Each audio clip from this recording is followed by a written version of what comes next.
नमस्ते, सत श्री अकाल, आदाब। टीएस मदान आपका दोस्त, आपका हमसफर।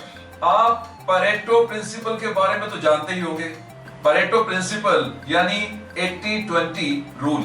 इस रूल को जानने से बिजनेस में इन जनरल एंड सेलिंग में इन पर्टिकुलर आपके रिजल्ट्स बेटर हो जाते हैं। आप कभी उदास नहीं होते एंड आपको मालूम होता है कि आपने किस क्लाइंट की कितनी केयर करनी है एंड कितनी सर्विस देनी है। ये 80-20 रूल है क्या?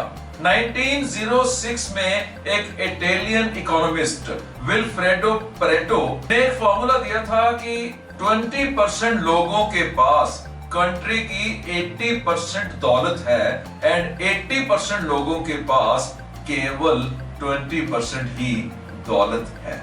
बाद में डिफरेंट कंट्रीज में डिफरेंट लोगों ने इस फॉर्मूले को कई और जगह भी ट्राई किया। ये 80-20 का रूल हर जगह रेलेवेंट दिखाई दिया, सही लगा। बिजनेस में 80% सेल 20% क्लाइंट से मिलती है एंड 20% सेल 80% क्लाइंट से मिलती है। 20% ऑफ योर प्रोडक्ट्स 80% बिकते हैं एंड 80% ऑफ योर प्रोडक्ट्स केवल 20% ही बिकते हैं। 80% कंप्लेंट्स 20% कस्टमर से आती हैं एंड 20% कंप्लेंट्स 80% कस्टमर से आती हैं। 80% एम्प्लॉइज केवल 20% प्रोडक्टिविटी ही दे पाते हैं, जबकि 20% एम्प्लॉइज 80% प्रोडक्टिविटी देते हैं। एक सेल्समैन इस प्रिंसिपल से क्या सीखे? उसको अपना 80% टाइम उन 20% क्लाइंट्स के ऊपर लगाना चाहिए जो उसे 80% सेल दे रहे हैं एंड केवल 20% ऑफ हिज टाइम उन 80% लोगों के ऊपर लगाना चाहिए जो उन्हें केवल 20% सेल ही दे रहे हैं।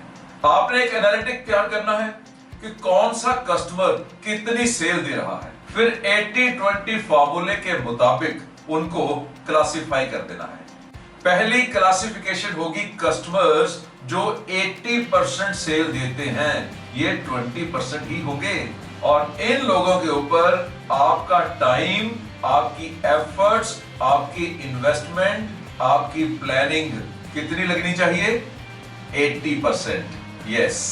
और दूसरी क्लासिफिकेशन होगी कस्टमर्स जो 20% सेल दे रहे हैं एंड शॉकिंगली ये होंगे 80% और इन पर कितना टाइम लगाना होगा? Obviously 20% only.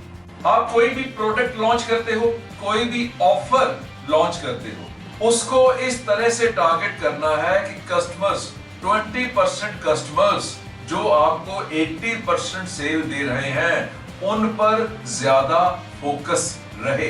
अब इसका मतलब यह नहीं कि आपको क्या जरूरत है उन 80% कस्टमर्स के ऊपर टाइम लगाने की। जरूरत है, क्योंकि वही 80% कस्टमर्स के कारण ये 20% कस्टमर्स आपको सेल दे पा रहे हैं। कोई लोग आपका रेपुटेशन बनाते होंगे, कोई लोग आपकी रेफरेंस देते होंगे, कोई आपके बारे में अच्छा बोलते होंगे, एटसेट्रा। सिंपल एग्जांपल से समझाता हूं। आपकी दुकान में 100 प्रोडक्ट्स हैं और आपकी सेल है 100 लाख यानी 1 करोड़। अब आपकी 20 प्रोडक्ट्स ऐसी होंगी जिनकी सेल 80 लाख होगी और 80 प्रोडक्ट्स ऐसी होगी जिनकी सेल केवल 20 लाख होगी। और अगर आप उन 80% प्रोडक्ट्स को हटा देते हो तो आपकी सेल केवल 20 लाख ही कम नहीं होगी, जीरो हो जाएगी, क्योंकि उन 80 प्रोडक्ट्स का अपना एक रोल है। वो आपके शेल्फ्स की सजावट के लिए भी है, एक्सेसरीज हो सकती हैं, दूसरी प्रोडक्ट्स को कॉम्प्लीमेंट कर सकती हैं, या कई ऐसे कारण जो शायद आप लिस्ट नहीं कर पाओगे।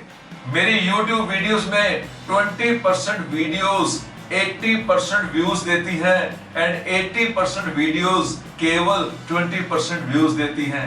यानी हर 5 में से 1 ज्यादा प्रोडक्टिव है एंड 4 बहुत कम। लेकिन उन टॉपिक्स को देखने के लिए अगर आप दूसरे चैनल पे जाओगे तो मेरी ज्यादा चलने वाली वीडियोस भी शायद मिस कर जाओगे। अरे ये तो सीक्रेट था, बाकी के YouTubers produce more videos. Anyways my dear sons and daughters in sales, अपने क्लाइंट्स को इस 80-20 रूल के अकॉर्डिंगली क्लासिफाई कर लो और उन पर उसी तरीके से टाइम लगाओ। अपने टाइम को भी ऐसे ही डिस्ट्रीब्यूट करो। आपके वर्किंग आवर्स में 80% प्रोडक्टिविटी 20% ऑफ वर्किंग टाइम से आती होगी and 20% of productivity 80% of working time से आती होगी।